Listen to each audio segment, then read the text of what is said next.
Velkommen til anden video om hvordan du konstruerer figurer i GeoGebra. Vi går igennem en række værktøjer i videoen.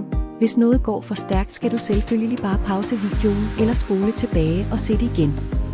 I denne video skal vi se hvordan vi konstruerer en trekant, når vi kender 3 længder, men ingen vinkler. Det første vi gjorde var at indsætte et punkt. Prøv at forestille dig hvilket hjørne af trekanten du vil starte med at indsætte det punkt. Herefter bruger vi linjestykket med given længde på den vandrette linje af vores tegning. Det næste vi gør, nu når vi ikke kender nogle vinkler, er at definere længderne på de 2 sider med værktøjet cirkel ud fra centrum og radius. Den første side vi definerer skal være 11,7 lang, derfor laver vi en cirkel med radius 11,7 og centrum i den kommende vinkelspids. Vi gør det samme ved den anden vinkel, bare med en cirkel med radius på 6,8.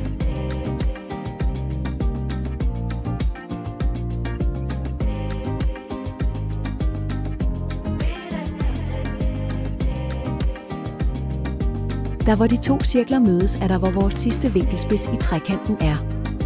Derfor bruger vi nu skæringsværktøjet og trykker først på den ene cirkel og så på den anden.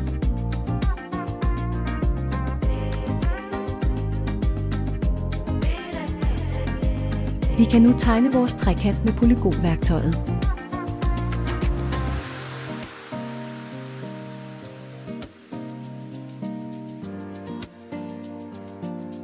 Ligesom sidste video kan vi nu bruge længdeværktøjet og vinkelværktøjet for at få vist de manglende værdier på vores trekant. Vi bruger herefter flytteværktøjet for at få alle værdier til at stå, så vi tydeligt kan læse dem.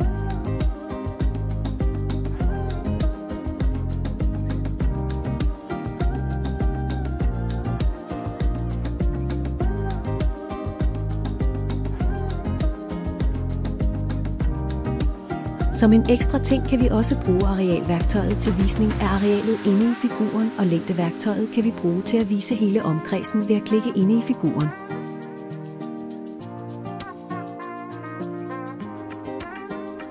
Tak for at se med i denne video om konstruktioner i GeoGebra.